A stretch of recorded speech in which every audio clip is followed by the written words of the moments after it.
Hey, welcome back to the next episode of YOML. It's a year of magical learning. We are on book 126. Today we want to discuss about whether you should take the red pill or the blue pill. Am I right? Yep, that is this reflection for sure. The Hmm. book for today is a book called Why Buddhism Is True: The Science and Philosophy of Meditation and Enlightenment by Robert Wright. Have you ever read this book or heard of this book by any chance? I heard it from you, but I have not read it because I tend to stay away from Buddhism.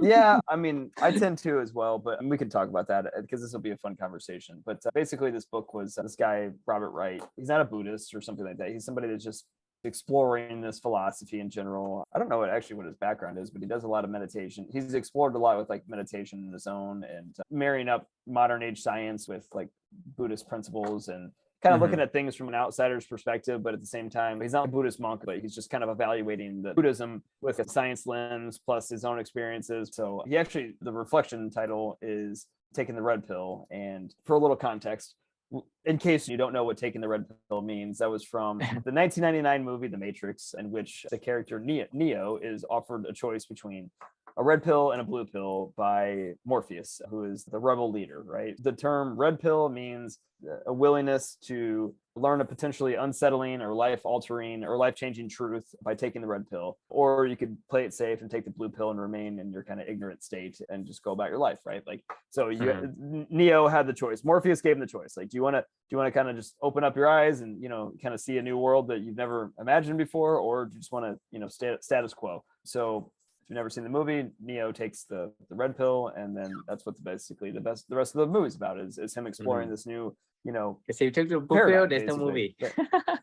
Right. Exactly. So the author of this book, he starts off his exploration in Buddhism by offering that analogy of Buddhism. In a lot of ways, it's like taking the red pill. Buddhism is an interesting philosophy, religion. I don't know. I don't know if it's classified as a religion. Is it? It's a religion. Yeah.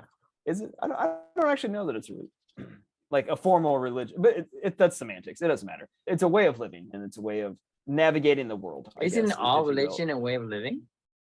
It is. Like, so I don't, like I said, it's like a semantic. I bet if you Googled, is Buddhism a religion? I don't know that it would come up technically as a formal religion. I don't know what classifies as that by our definition, in the dictionary, but I don't think it's a formal religion, but I may be wrong. I don't really care. Either way, it doesn't matter. It's kind of irrelevant to the point. So he opens up the conversation by the analogy of likening Buddhism to taking the red pill. And, I can't really argue with that, honestly. Like, Buddhism is all about being curious, exploring your emotions, your thoughts, literally seeing the world from a different perspective. One of the reasons why I don't personally love Buddhism is it's so unattainable because these people spend so much time in thought and reflection. And I kind of like where they're going with it, but I don't think that that's a practical approach to I liken it to people sitting up in a mountaintop all day long, where the real world's going on down in the valley. They're making up their own rules and having strategies and, seeing new planets and things up there. And that may be all true and that may be all great. But, when you go down to the valley floor and try to apply that to real life,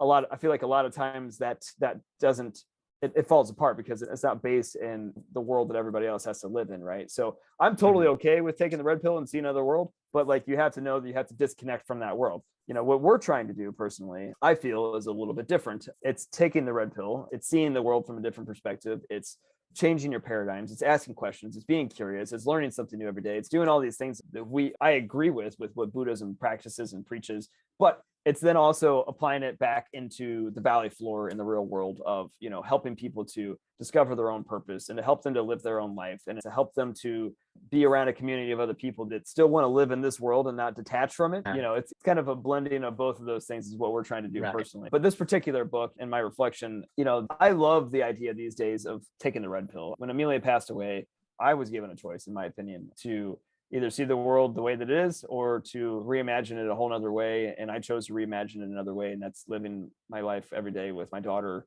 in any way that I possibly can, which ultimately developed into what I call living for two, which is when I live and express my values, I do that with Amelia every single day. And it's my way of staying connected with her and feeling her presence and involving her in my life and me staying involved in her life, until whatever day that we can meet again. So I'm all about this idea of taking the red pill. I think that this has been an important part of a lot of what this journey is. I think that there's a ton of value that comes from what you see is all there is kind of lens that we hear about in Thinking Fast and Slow, where you're stuck in your own paradigm. And there's so many other things that are going on in this world that it's a beautiful, magical world that's going on all around you. Sometimes you just need to stop and think and open your eyes and slow down a little bit and ask more questions and explore. And don't be afraid to do that stuff. So yeah, I think I think you and I think we both agree to take the red pill together, and and everybody else that joins us on this journey is also agreeing to take the red pill a little bit, because we're doing some weird things, and I say they're weird because they're not culturally accepted.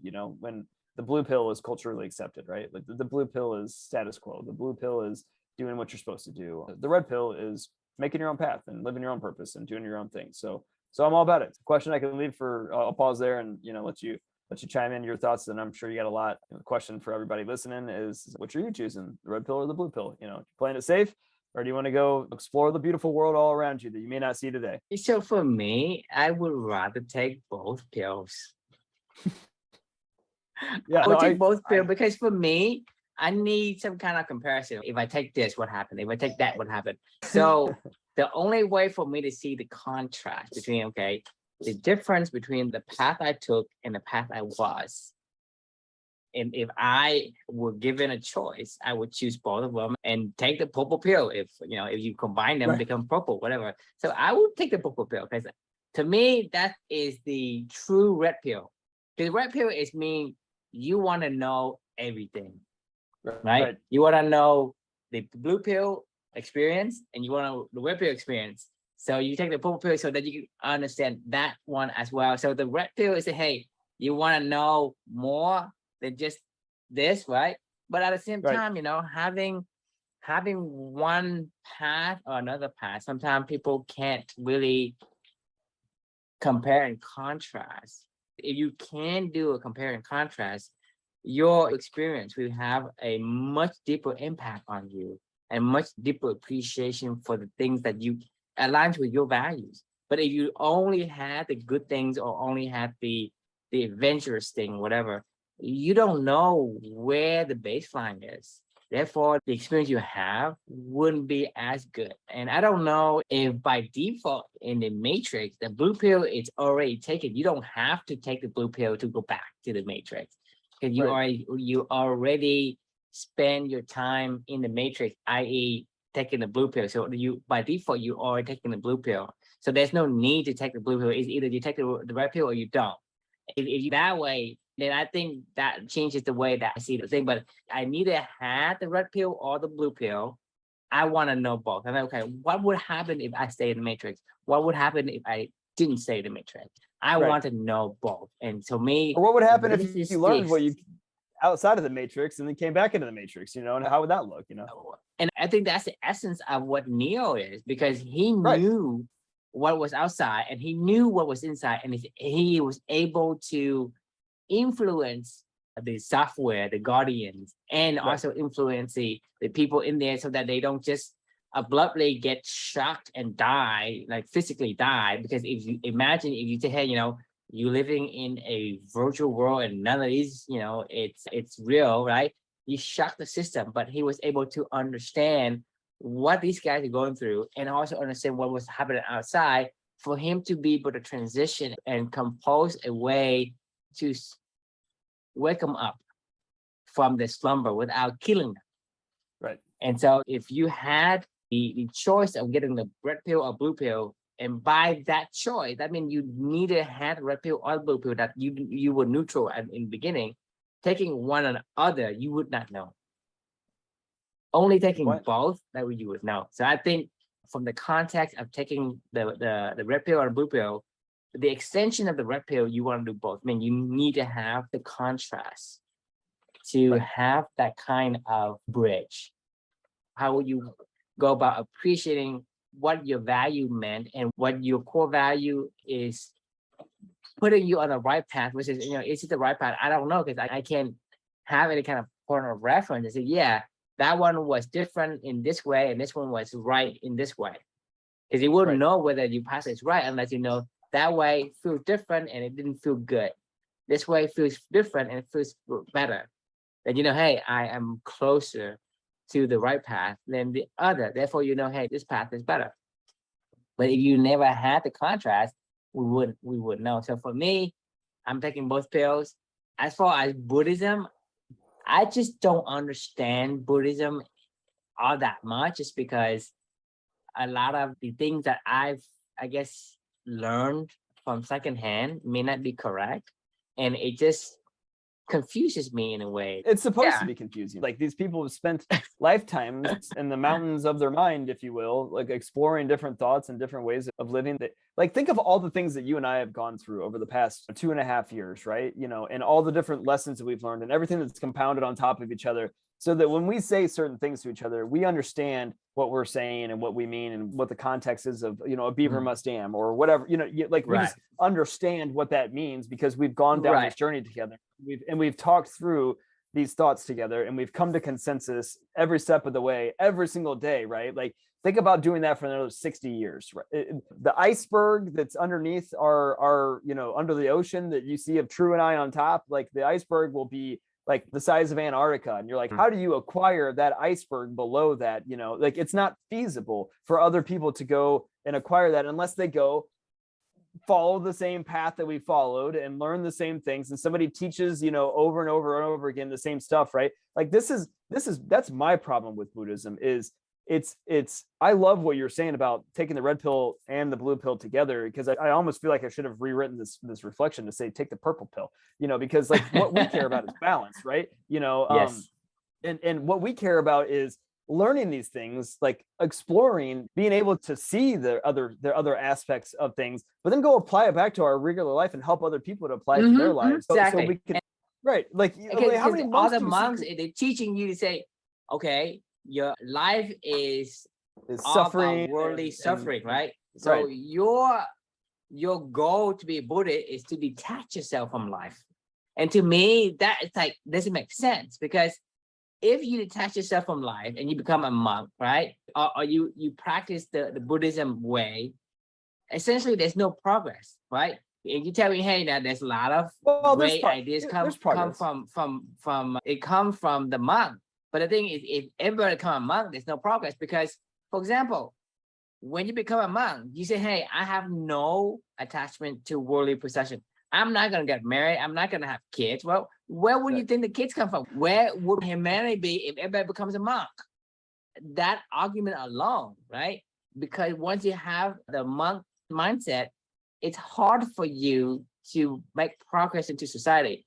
Yes, there are thousands and millions of monks, and there's like a tiny fractions of monks that might bring that, hey, oh, I practice meditation. Now I'm going to go and I'll teach how to release your stress. Okay, fine. Right. That's good. But you don't care about the world. That's the practice you teach.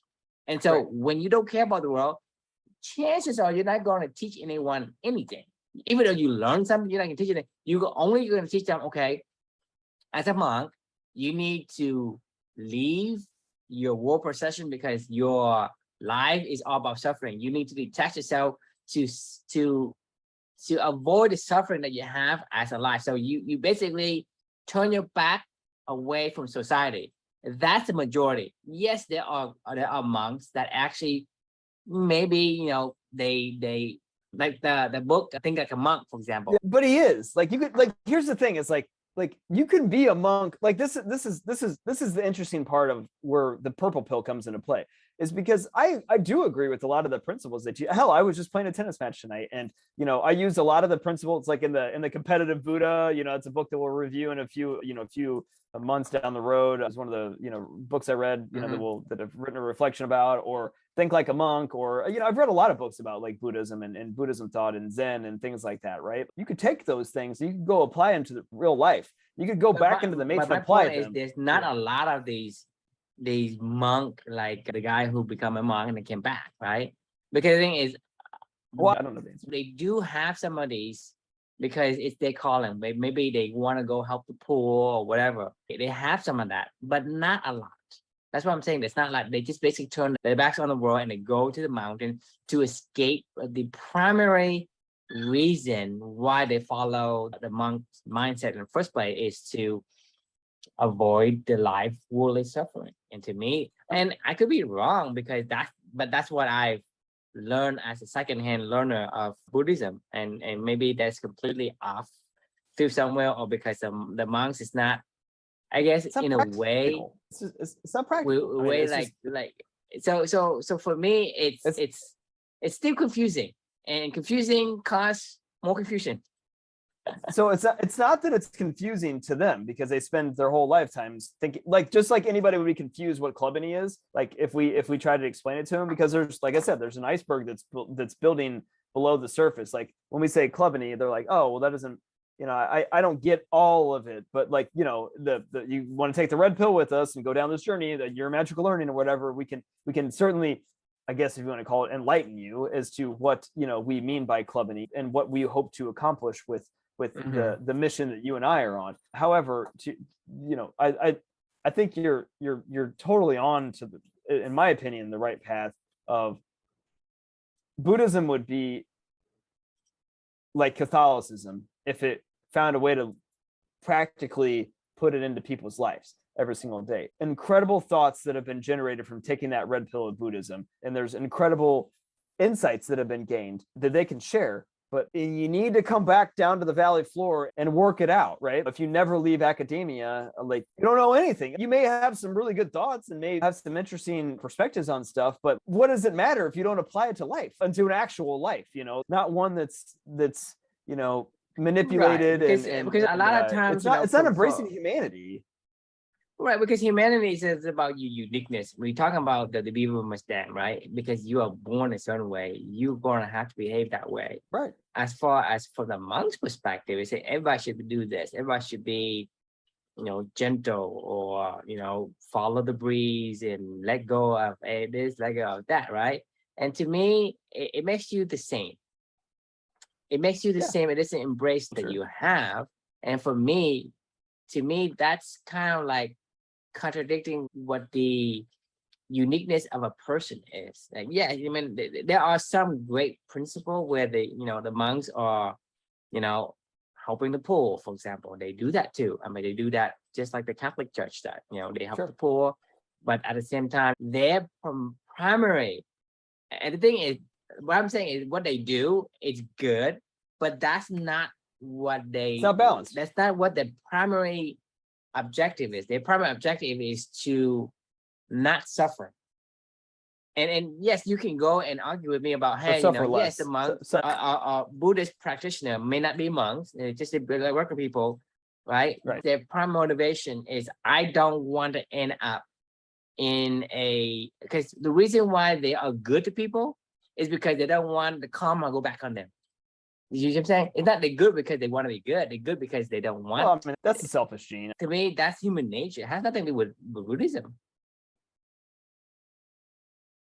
Right, because that's basic human nature, is to be selfish, to be, hey, I don't want to hit you on the head because I don't want you to hit me back in the head, right? That's a simple rule. What I was saying is, like the habits of Buddhism and what they do is from what I understand, like I said, I could be totally wrong and I'm completely left, off in the island somewhere. But as far as I understand, is Buddhism is trying to avoid suffering for yourself, right? And that, to me, that's the majority of all the practitioner of Buddhism does. Correct. I mean, so I would say that we probably shouldn't get into semantics of Buddhism because, like I said, there's an iceberg below that I'm sure that there's some talk and thoughts and things that we're removed from at this point in time to argue positives and negatives of Buddhism itself. For me, though, I think this reflection is more about the idea of I should have said taking the purple pill, because that's perfect. That's exactly what we're trying to do. You and I take the red pill every single day. We actively go explore, other ways to see the world, discuss other ways to view the world, and then we come back, right? Like, but we're trying to find ways to bring this back to other people, to share the elixir, I guess, if you will, which is another reflection from, Think Like a Monk, right? What we can talk about in the future, which is why I really love that book, because it was, for the first time in my life, somebody that had studied Buddhism broke it down in ways that you can practically use it in a real life, because that's what his purpose is. That's what he wants to do. That's why he wrote this book. That's why I love the fact that he's the entrepreneur that left college and was like, hey, it's great to talk about business and academia all day long, but we got to go get to work. You know what I mean? Like, we got to figure out how to actually help change people's lives, or just live our own purpose and help to share this knowledge with other people in ways that they can consume it and understand it and make it applicable to their life. Like, that's that's what we're trying to accomplish here, and that's what I'm doing with my own life, with Amelia and I every single day. Like, that's the taking the purple pill is really the answer. So I almost feel like we should change this title, and I feel like I should just rewrite this. I think that it's in line with the primary missions of company. Balance. Exactly. Buddhism is unbalanced. I think that you and I could probably agree to that one. The lifestyles that they live is very extreme in one direction. Actually, I just finished this like incredibly fascinating book that I sent you. I don't know if you saw it yet. It was about my stroke of insight. This lady had a stroke in her left hemisphere, which is all of your language, and the right side was fine. So she connected into she called it her fluid state, basically. Like, she felt one with the universe. There's a whole hemisphere of our brain that is to connect to everything. But really, at the end of the day, when she eventually, after 8 years, recovered her left hemisphere processes, she found it like, using your whole mind is important, is the point, right? Like, Buddhism, to your point about taking the red pill or the blue pill, you want to take them both, right? It's not one or the other. Yes, it's great to break free, but you got to come back, and then same thing. Like, it's great to just use your right side of the hemisphere of your brain, but then you need to figure out how to work with your left side to make yourself a whole human, because that's what we are. And I think what you're saying is Buddhism maybe doesn't feel like it's your whole human self, right. It kind of left humanity out of the picture. And that's how I feel. I may be wrong, but like I say, there's always exceptions. You can always give me an example of why I'm wrong, but I'm just saying this majority of people think a certain way, a certain Buddhist mindset. And because of that, they say, well, I'm not focusing on advancing humanity as a race. I'm just trying to help you get out of your misery. Right. That's the mantra of Buddhism is, I'm here to alleviate your suffering. You do this, right? I'm here to give you a way out. You kill somebody, I'm here to give you a way out. I am not going to take your sin for you, but I'm going to give you a way to meditate and to pay for your sin in a way. It's like you murder somebody, you run to the headmaster of the Buddhist. He's not going to be able to do anything for you as far as sin's concerned, but he can tell you a way to get out of it. And to me, that's the teaching of Buddhism that I know from learning from other people who are Buddhists. And to me, is what I get in my head over and over again. And that to me is saying, hey, you are leaving humanity out of the equation. Right. Yeah, I agree. And that's why I said, well, yeah, I think I have my own uniqueness. You have your own uniqueness. I think it's worth something. It's our strengths and our weaknesses. And you need to embrace them both, not just because say, hey, your ambition is causing you headaches, right? Okay, your hands are hurting you, chop it off, right? Our whole left side of our brain is about categorization, order, numbers, logic, language. Like, like you couldn't communicate, look, I get it. There's a ton of value to feeling connected to a bigger thing than yourself, because it exists. There's a ton of value in being grateful for all the stuff that we have. Like, there's a ton of value in the thoughts of Buddhism. It just needs to be applied to real life for it to make sense. Otherwise, it's just academia, living in the mountains and talking to your own buddies about new interesting ideas. And to your point, from the beginning of this conversation, if you take the red pill and then you only stay in the red pill world, it's the same as staying in the blue pill. You have to get out into the real world, and you also have to enter into the matrix. You can't just stay. You don't learn by just staying in the matrix. Because you can't help those people who are already in the blue pill state, in matrix, unless you can go into it and influence them there for you to give them the purple pill, right? Because they knew what the blue pill was like. Now say, hey, there is also a red pill. It's your choice. I'm giving you a choice. You have the choice to choose. And to me, that is more aligned with the balance mantra that we have at company. Exactly. And that's the life that I want to live. Like I said, there's a ton of value in Buddhist thought. I agree with that.